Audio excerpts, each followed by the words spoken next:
The Cracked Pot. Once upon a time, in a small village there lived a water-bearer who carried 2 large pots tied to a wooden pole across his shoulders. Every day he walked to a distant stream, filled the pots with water, and returned to the village.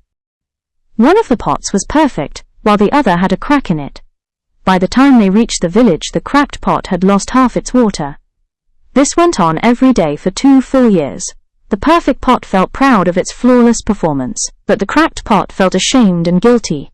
It said to the water-bearer one day, "I'm sorry, I'm only half as useful.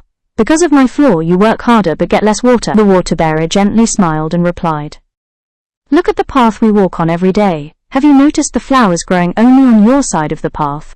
The cracked pot was surprised and looked carefully. It saw beautiful wildflowers blooming brightly along its side of the road.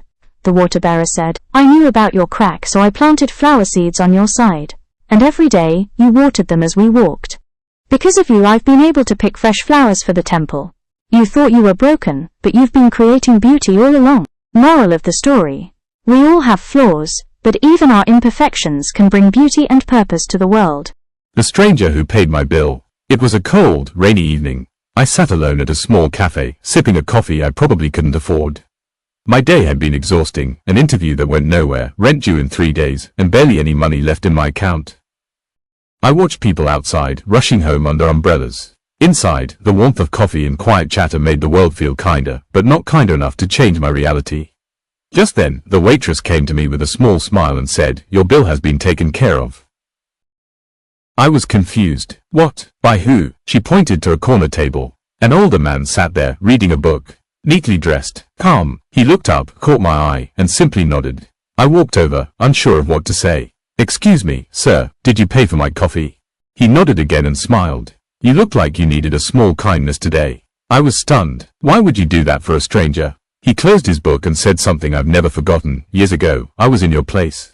Broke, alone, hopeless.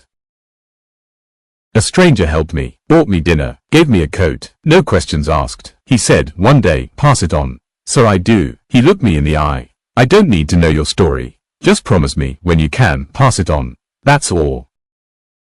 I didn't know what to say. I nodded, said thank you, and walked away holding more than just a warm cup. I carried a warmth in my heart I hadn't felt in weeks.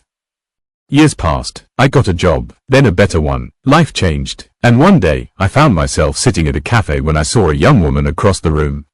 Tired eyes, half-eaten sandwich, staring into nothing. I called the waiter and said, "Her bill, put it on mine." And as I left, I walked over to her and said, "You look like you need a small kindness today."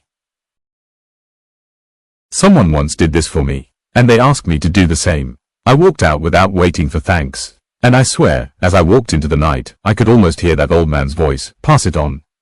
Moral of the story: kindness is a cycle. A small act today can echo through someone's entire future.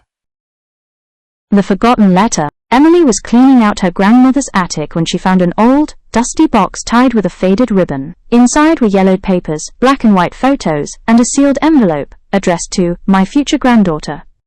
Her heart skipped. She opened it with trembling hands. "If you're reading this, I'm probably gone, but I want you to know. I was once young, scared, and full of dreams like you. I made mistakes, but I also learned that love, kindness, and courage never go out of fashion. I hope you live boldly. I hope you forgive often. I hope you dance when there's no music. And when life feels heavy, look up at the stars. I did that too." Emily cried, holding the letter close to her chest. She had been feeling lost for weeks, unsure of her next step. But now, she felt like someone, somehow, had reached out through time just to say, "You'll be okay." And that made all the difference.